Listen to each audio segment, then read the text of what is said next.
गुरुर्ब्रह्मा गुरुर्विष्णु गुरुदेव महेश्वर गुरु साक्षात् परब्रह्म तस्मै श्री गुरुवे नमः। आदौ देवकी देवगर्भजननं गोपीगृहवर्धनं मायापूतनजीवतापहरणं गोवर्धनोद्धारणं कंसच्छेदनकौरवादिहननं कुन्तीसुतापालनम् एतत् श्रीमद्भागवतं पुराणकथितं श्रीकृष्णलीलामृतं निगमकल्पतरोर्गलितं फलम् शोकमुखाद्रव अमृत संयुतं पिबत भागवतं रसमालया मुहुरहो रसिका भूरि भावुकाः।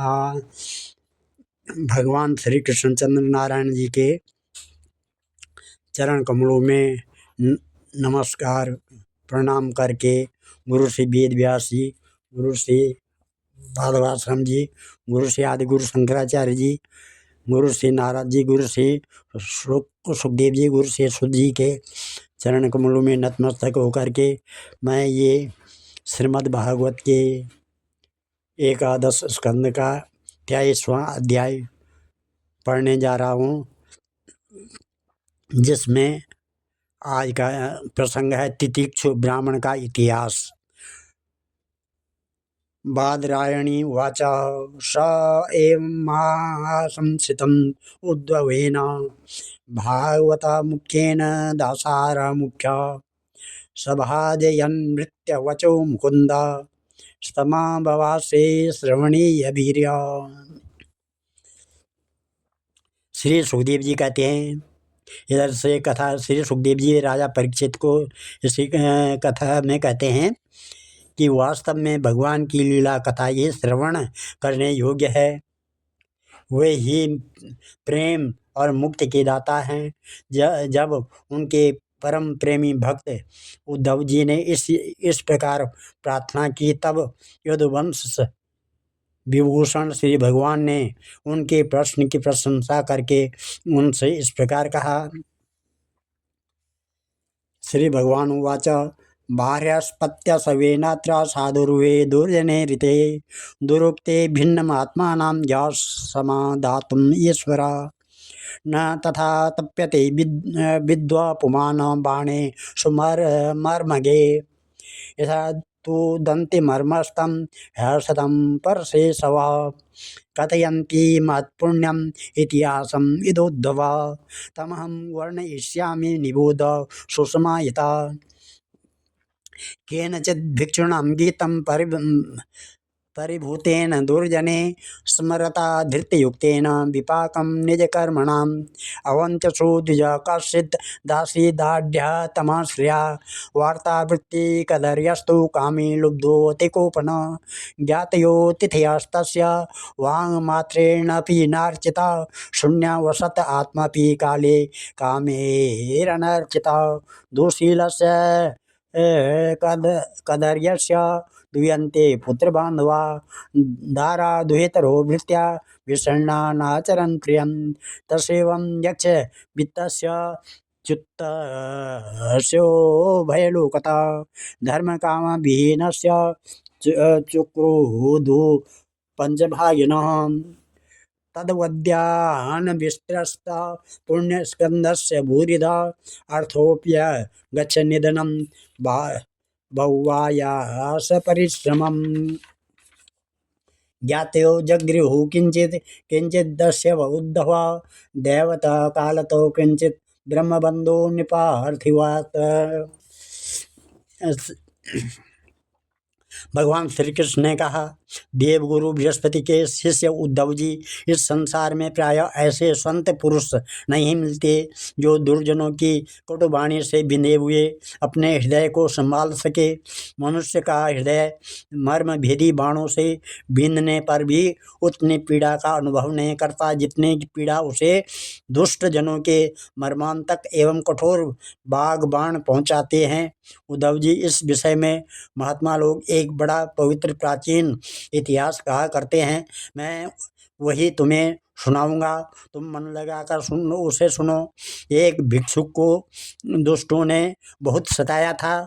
उस समय भी उसने अपना धैर्य न छोड़ा और उसे अपने पूर्व जन्म के कर्मों का फल समझकर कुछ अपने मानसिक उद्गार प्रकट किए थे। उन्हीं का इस इतिहास में वर्णन है। प्राचीन समय की बात है। उज्जैन में एक ब्राह्मण रहता था। उसने खेती व्यापार आदि करके बहुत सी धन संपत्ति इकट्ठी कर ली थी। वह बहुत ही कृपण, कंजूस, कामी और लोभी था। क्रोध तो उसे बात बात में आ जाया करता था।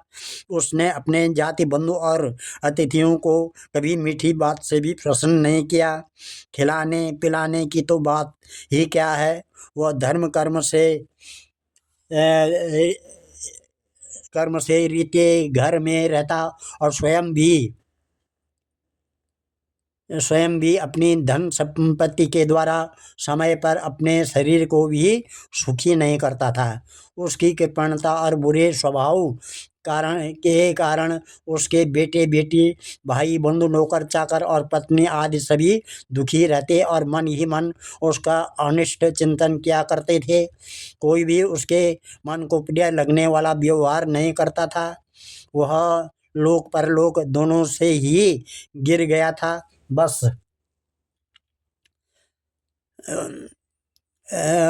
बस यक्षों के समान धन की रखवाली करता रहता था। उस धन से वह न तो धर्म कमाता था और न भोग ही भोगता था। बहुत दिनों तक इस प्रकार जीवन बिताने से उस पर पंच महायज्ञ के भागी देवता बिगड़ उठे।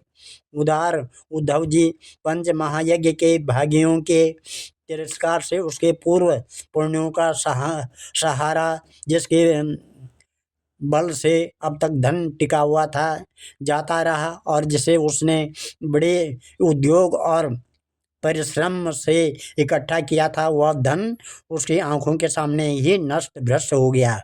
उस नीच ब्राह्मण का कुछ धन तो उसके कुटुंबियों ने ही छीन लिया।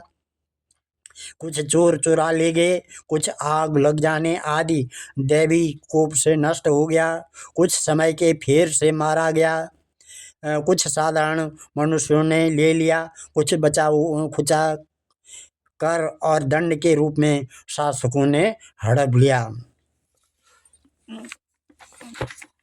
स एवं द्रविणे नष्टे धर्म कामा विवर्जिता उपेक्षितश्च स्वजने चिन्तमाप दुरत्ययां तस्यैवं ध्यायितो दीर्घं नश्चराय स तपस्विना चिद्यतो बाष्पकण्ठस्य निर्वेद सो महानुभूत स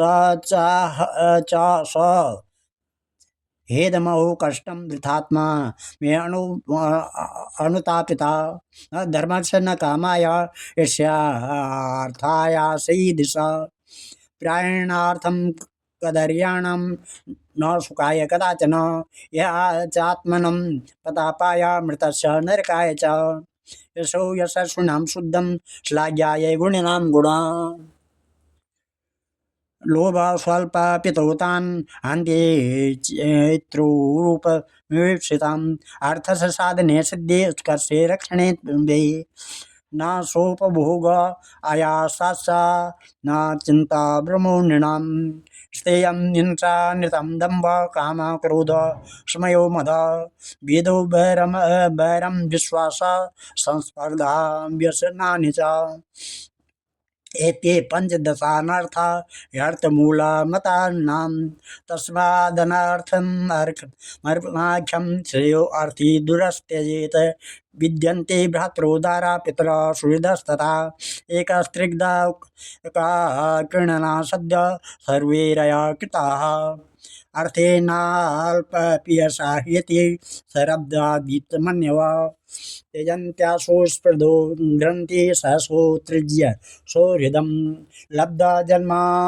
अमरप्रार्थं मानुषं तद् द्विजाग्र्यतां तदनादित्य ये स्वार्थं गृह्णन्ति यान्त्याशुवां गतिं स्वर्गापवर्गयो द्वारं प्राप्य लोका इमं पुमां द्रवणे कोनो सज्जेत मर्त्योऽर्थसदाम्नि देवर्षि पितृभूतानि ज्ञातीनां बन्धुसौभागिना असंविभज्य चात्मानं यक्षवित्तपतत्यधा व्यर्थयार्थे यया वित्तं प्रमतस्य वयोबलं कुशला येन सिद्ध्यन्ति जर्ठ किं नु साधयेत् कस्मात् संक्लेशते विद्वान् व्यर्थयार्थे हया सकृत् कस्यचिन्मायया नूनं लोकोऽयं सुविमोहितः किं धनैर्धनर्दैर्वा किं कामैर्वा कामदैरुता मृत्युनां गस्यमानस्य कर्मभिर्वोत जन्मधि। इस प्रकार से उद्धव जी, इस प्रकार उसकी सारी संपत्ति जाती रही, न तो उसने धर्म ही कमाया और न भोग ही भोगे। इधर उसके सगे संबंधियों ने भी उसकी ओर से मुंह मोड़ लिया। अब उसे बड़ी भयानक चिंता ने घेर लिया। धन के नाश से उसके हृदय में बड़ी जलन हुई, उसका मन खेद से भर गया, आंसुओं के कारण गला रुंध गया।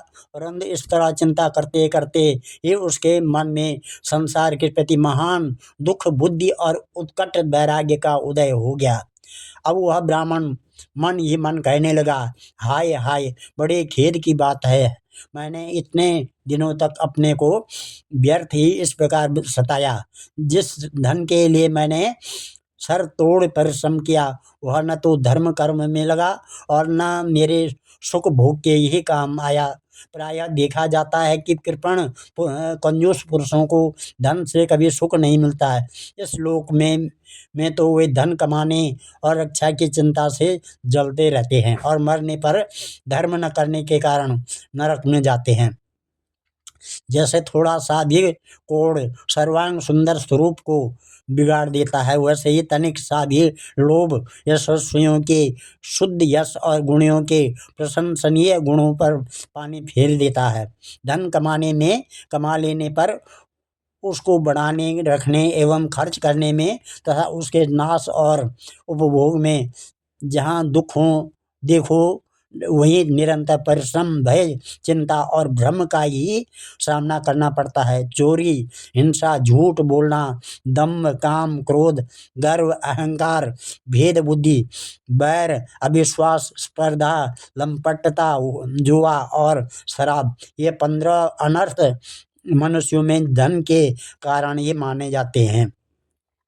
इसलिए कल्याणकामी पुरुष को चाहिए कि स्वार्थ एवं परमार्थ के विरोधी अर्थ नामधारी अनर्थ को दूर से ही छोड़ दिए। भाई बंधु, स्त्री, पुत्र, माता पिता, सगे संबंधी जो स्नेह बंधन से बंध कर बिल्कुल एक हुए रहते हैं, सबके सब कौड़ी के कारण इतने फट जाते हैं कि तुरंत एक दूसरे के शत्रु बन जाते हैं। ये लोग थोड़े से धन के लिए भी क्षुब्ध और क्रुद्ध हो जाते हैं। बात की बात में सौहार्द संबंध छोड़ देते हैं, लाग डांट रखने लगते हैं और एक प्राण देने पर उतारू हो जाते हैं, यहाँ तक कि एक दूसरे का सर्वनाश कर डालते हैं।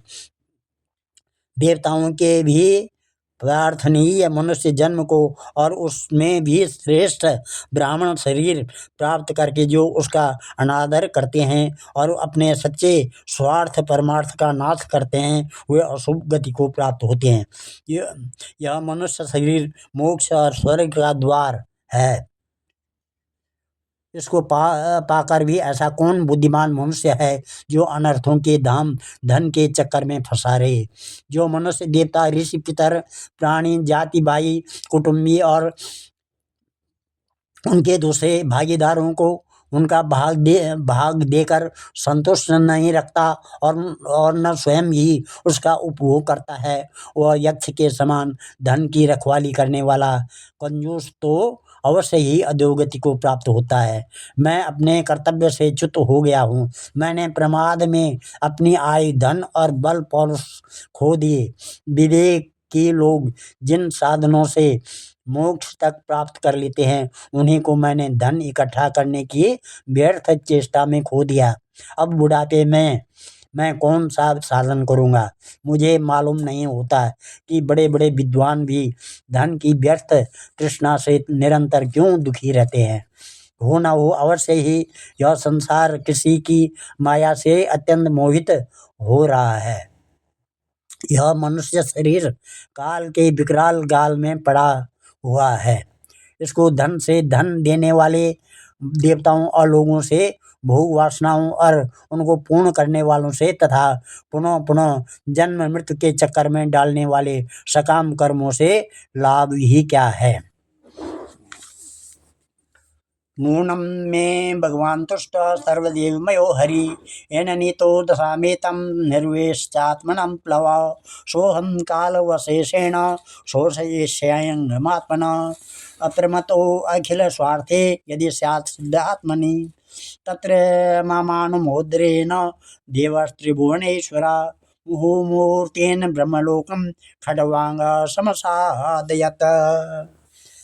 इसमें संदेह नहीं कि सर्वदेव देव स्वरूप भगवान मुझ पर प्रसन्न हैं, तभी तो उन्होंने मुझे इस दशा में पहुंचाया है और मुझे जगत के प्रति यह दुख, वह ब्राह्मण कह रहा है, यह दुख बुद्धि और वैराग्य दिया है। वस्तुतः वैराग्य ही इस संसार सागर से पार होने के लिए नौका के समान है।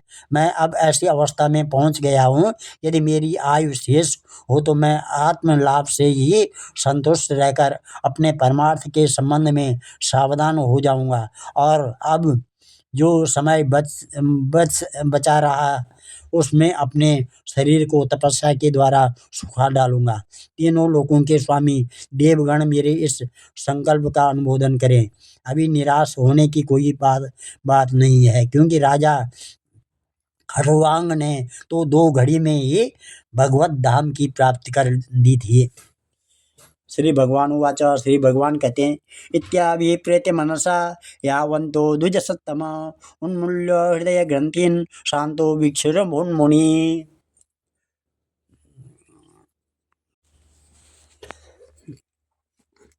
सहचचार महिमेता संयतात्मेन्द्रियानिल भिक्षार्थं नगरग्रामा संगो अलिप्यतो विशत् तं वे प्रवशं भिक्षुमा अवधूतमज्जना दृष्ट्वा पर्यभवन् भद्रा वह्निभिः परिभूतिभिः केचित् त्रिवेणं जग्रीरे के पात्रं कमण्डलुं पीठं च के सूत्रं च कंठं चीराणि केचन प्रदाय च पुनस्तानि दर्शनादमुदुर्मुने अन्नं च भक्ष्य सम्पन्नं भुञ्जानश्च सरितटे मूत्र्यन्तेन पापिष्टा आष्ठीवन्तस्य च मूर्धनि यत् वाचं वाचयन्ति ताडयन्ति न वक्ति चेत् तर्जयन्त्या परे वाग्विस्तेन यामिति वादिनः बध्नन्ति रज्ज्वं तं केचित् बध्यतामिति क्षिपन्ते के वजन्नन्ता एष धर्मध्वजा शटा क्षीणवृत्ता इमं वृत्तिम् अग्रहीता स्वजनोज्यता अहो एष महासारो धृतिमाना गिरिराढ्यव मौनेन साधयत्यर्थं भगवद्दृढनिश्चया इत्येके व्यसन्तेकं सन्तेनम् एके दुर्वादयन्ति च तं बबोधो निरुद्धुर्यर्था क्रीडनकं द्विजोत्तम एवं स भौतिकं दुःखं दैविकं दैवहिकं च यत् भोक्तव्यम् आत्मनो दृष्टं प्राप्तुं बुध्यता परिभूता इमं गाथां गायता नराधमे पातयद्भिः स्वधर्मस्थो धृतिमास्थाय सत्कृतम्। श्री भगवान कहते हैं कि उद्धव जी, उस समय उज्जैन निवासी ब्राह्मण ने मन ही मन इस प्रकार निश्चय करके मैं और मेरे पन की गांठ खोल दी और इसके बाद वह शांत होकर मौनी सन्यासी हो गया। अब उसके चित्त में किसी ये स्थान, वस्तु या व्यक्ति के प्रति आसक्ति न रही। उसने अपने मन, इंद्रिय और प्राणों को वश में कर लिया। वह पृथ्वी पर स्वच्छंद रूप से विचरने लगा। वह भिक्षा के लिए नगर और गांव में जाता अवश्य था, परंतु इस प्रकार जाता था कि कोई उसे पहचान न पाता था। उद्धव जी, वह भिक्षुक अवधूत बहुत बूढ़ा हो गया था। दुष्ट उसे देखते ही टूट पड़ते और तरह तरह से उसका तिरस्कार करके उसे तंग करते। कोई उसका दंड छीन लेता तो कोई भिक्षा पात्र ही झटक ले जाता, कोई कमंडलू उठा ले जाता, तो कोई आसन रुद्राक्षमाला और कंथा ये लेकर भाग जाता। कोई तो उसकी लंगोटी और वस्त्र को ही इधर उधर डाल देता। कोई कोई वो वे वस्तुएं देकर और कोई दिखला दिखला कर फिर छीन लेता। जब वह अवधूत मधुकरी मांग कर लाता और बाहर नदी तट पर भोजन करने बैठता तो पापी लोग कभी उसके सिर पर मुंह देते तो कभी थूक देते। वे लोग उस मौनी अवधूत को तरह तरह के से बोलने के लिए विवश करते और जब वह इस पर भी न बोलता तो वो उसे पीटते। कोई उसे चोर कहकर डांटने डपटने लगता, कोई कहता कि इसे बांध लो और फिर उसे रस्सी से बांधने लगते। कोई उसका तिरस्कार करके इस प्रकार ताना कसते कि देखो देखो, अब इस कृपण ने धर्म का ढोंग रचा है। धन संपत्ति जाती रही, स्त्री पुत्रों ने घर से निकाल दिया, तब इसने भीख मांगने का रोजगार लिया है। ओहो, देखो तो सही, यह मोटा तगड़ा भिखारी धैर्य में बड़े भारी पर्वत के समान है। यह मौन रहकर अपना काम बनाना चाहता है। सचमुच यह बगुले से भी बढ़कर ढोंगी और दृढ़ निश्चयी है। कोई उस अवधूत की हंसी उड़ाता तो कोई उस पर अधोवाई छोड़ता। जैसे लोग तोता मैना आदि पालतू पक्षियों को बांध लेते या पिंजड़े में बंद कर देते थे, वैसे उसे भी वे लोग बांध देते और घरों में बंद कर देते, किंतु वह सब कुछ चुपचाप सह लेता। उसे कभी ज्वर आदि के कारण दैहिक पीड़ा सहनी पड़ती, कभी गर्मी सर्दी आदि से दैवी कष्ट उठाना पड़ता, कभी दुर्जन लोग अपमान आदि के द्वारा उसे भौतिक पीड़ा पहुंचाते, परंतु भिक्षुक के मन में इससे कोई विकार न होता। वह समझता कि यह सब मेरे पूर्व जन्म के कर्मों का फल है और इसे मुझे अवश्य भोगना पड़ेगा। यद्यपि नीच मनुष्य तरह तरह के तिरस्कार करके उसे उसके धर्म से गिराने की चेष्टा किया करते, फिर भी वह बड़ी दृढ़ता से अपने धर्म में स्थिर रहता और सात्विक धैर्य का आश्रय लेकर कभी कभी ऐसे उद्गार प्रकट किया करता था। द्विजवाच, ब्राह्मण बोला, नायम जनो में स्व दुख हेतुर्न देवतात्मा ग्रह कर्म काला मन परम कारण मनंती संसार चक्रम परिवर्धये यत् मनोगुणान्वेषयते बलीय ततश्च कर्माणि विलक्षणानि शुक्लानि कृष्णान्यत श्लोहितानि तेभ्यः सवर्णाश्रितयो भवन्ति अनी आत्मा मनसा समीहता हिरण्यमयो मत्सक उद्वेचेष्ट मनो स्वलिंगम परिगृह्य कामान जुखन निबद्धो गुणसंगतोषु दानं स्वधर्मो नियमो यमश्च श्रुतं च कर्माणि सद्व्रतानि सर्वे मनोनिग्रह लक्षणान्ता परो हि योगो मनसा समाधि समायतं यस्य मनः प्रशान्तं दानादिभिः वद तस्य कृत्यम् असंयतं यस्य मनो विनश्यत् दानादिभिश्चेद् परं किमेभिः मनो वशेन्येय भवन् स्म देवा मनस्य नान्यस्य वशं समेति भीष्मो हि देवो सहसा सह्यान् युञ्जात् वशे तं स हि देवदेव तम दुर्जय शत्रुमसह्य वेग वरन्तुदं तन्न विजित्य केचित् कुर्वन्त्य सद्विग्रहमत्रमर्ते मित्राण्युदासीन रिपून् विमूढा देहं मनोमात्रमिमं गृहीत्वा ममाहमित्यान्यधियो मनुष्या एषोऽहमन्योऽयमिति भ्रमेण दुरन्तपारे तमसि भ्रमन्ति जनस्तु हेतु सुखदुःखयो योश्चेत् किमन्यमन्यश्चात्र भौमयोस्ते जीवा क्वचित् सन्दसति स्वबुद्धि तद्वेद नायं कथमाय कोप्येता। इस प्रकार से ब्राह्मण कहता है कि मेरे सुख अथवा दुख का कारण न ये मनुष्य हैं, न देवता है, न शरीर है और न ग्रह कर्म एवं काल आदि है। श्रुतियाँ महात्मा जन मन को ही इसका परम कारण बताते हैं और मन ही इस सारे संसार चक्र को चला रहा है। सचमुच यह मन बहुत बलवान है। इसी ने विषयों, उनके कारण, गुणों और उनसे संबंध रखने वाली वृत्तियों की सृष्टि की है। उन वृत्तियों के अनुसार ही सात्विक, राजस और तामस अनेकों प्रकार के कर्म होते हैं और कर्मों के अनुसार ही जीव की विविध गतियाँ होती है। मन ही समस्त चेष्टाएं करता है। उसके साथ रहने पर भी आत्मा निष्क्रिय ही है। वह ज्ञान शक्ति प्रधान है, मुझ जीव का सनातन सखा है और अपने अलुप्त ज्ञान से सब कुछ देखता है। मन के द्वारा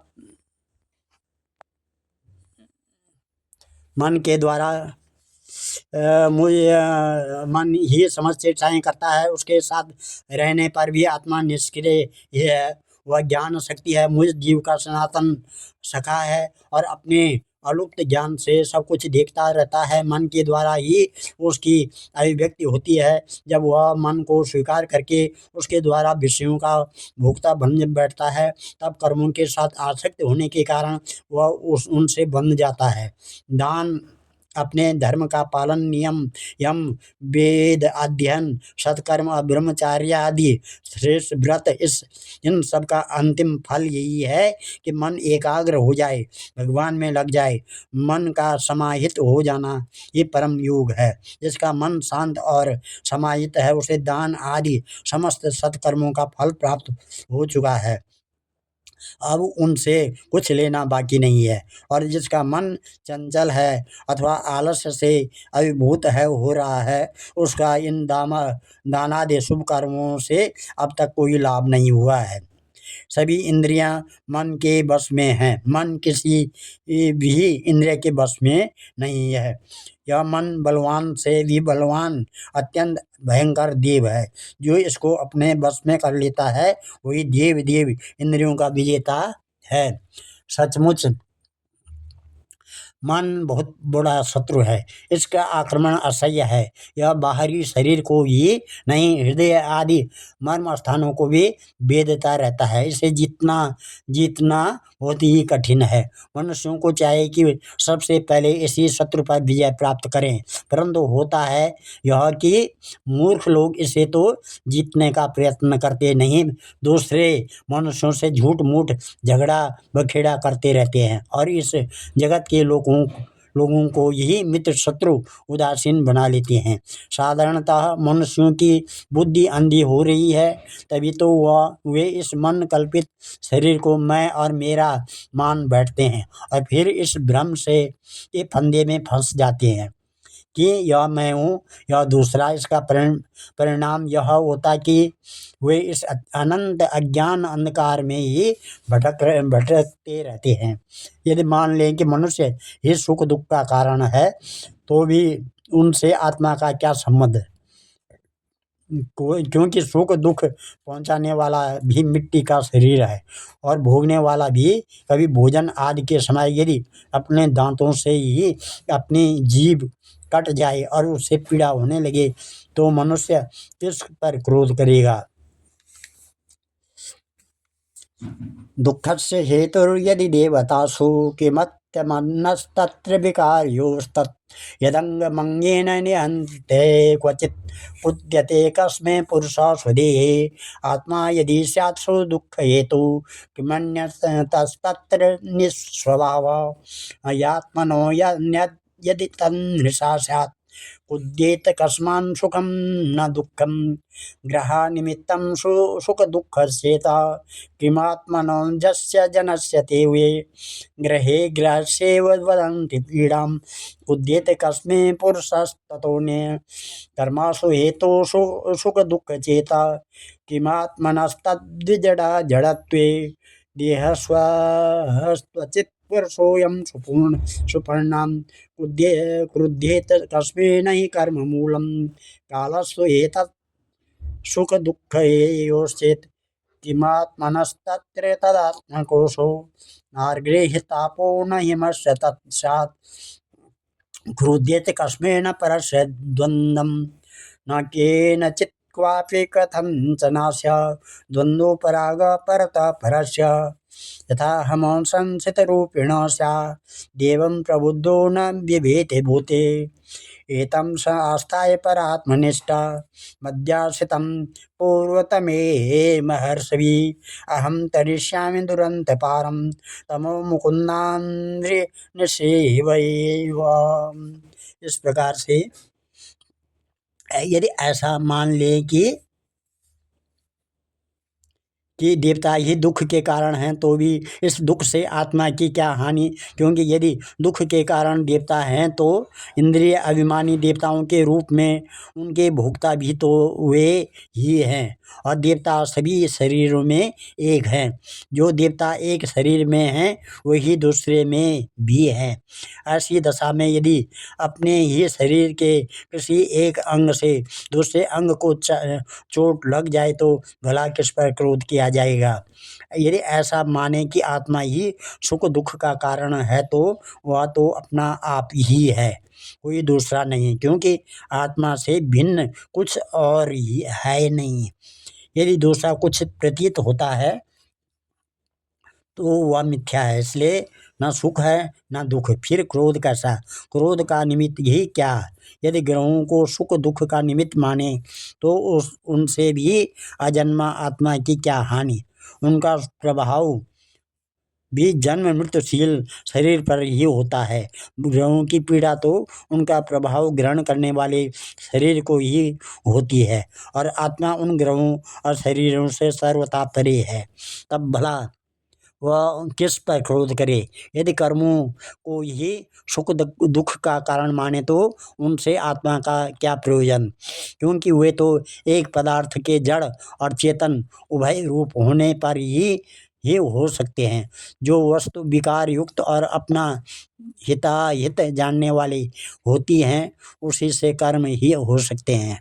अतः वह विकार युक्त होने के कारण जड़ होनी चाहिए और हिताहित का ज्ञान रखने के कारण चेतन, किंतु देह तो अचेतन है और उसमें पक्षी रूप से रहने वाला आत्मा सर्वथा निर्विकार और साक्षी मात्र है। इस प्रकार कर्मों का तो कोई आधार ही सिद्ध नहीं होता है, फिर क्रोध किस पर करें? यदि ऐसा माने कि काल ही सुख दुख का कारण है तो आत्मा पर उसका क्या प्रभाव, क्योंकि काल तो आत्मा स्वरूप ही है। जैसे लोग आग को नहीं जला सकते और बर्फ को नहीं गला सकता, वैसे ही आत्मस्वरूप काल अपने आत्मा को ही सुख दुख नहीं पहुंचा सकता है। फिर किस पर क्रोध किया जाए? आत्मा शीत उष्ण सुख दुख आदि द्वंद्वों से सर्वथा अतीत है।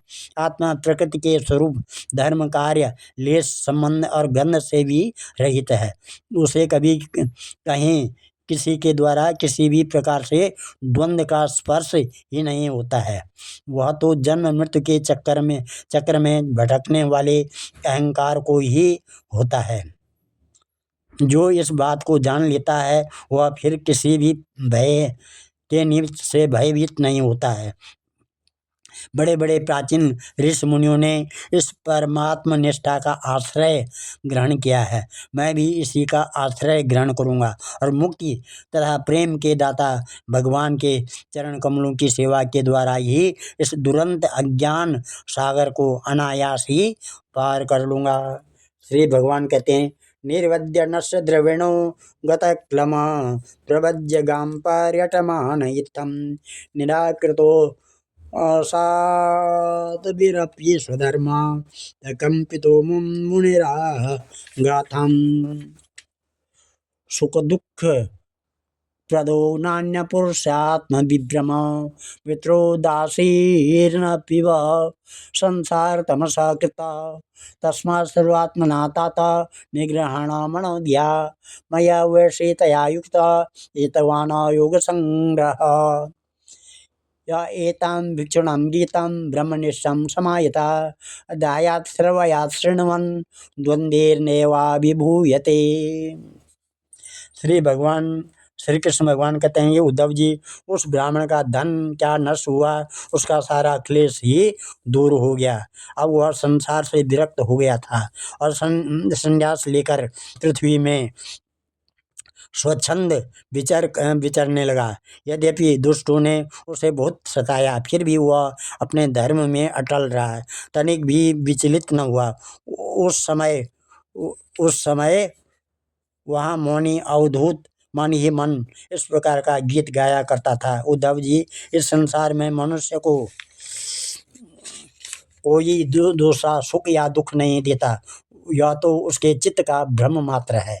यह सारा संसार और उसके भीतर मित्र, उदासीन और शत्रु के भेद अज्ञान कल्पित हैं। इसलिए प्यारे उद्धव, अपने वृत्ति को मुझ में तन्मय कर दो और इस प्रकार अपनी सारी शक्ति लगाकर मन को बस में कर लो और फिर मुझ में ये नित्य युक्त होकर स्थित हो जाओ। बस सारे योग साधन इतना ही सार संग्रह है। यह भिक्षुक का गीत क्या है, मूर्तिमान ब्रह्म ज्ञान निष्ठा ही है। जो पुरुष एकाग्र चित्त से इससे सुनाता और धारण करता है, वह कभी सुख दुख आदि द्वंद्वों के वश में नहीं होता है। उनके बीच में भी वह सिंह के समान दहाड़ता रहता है।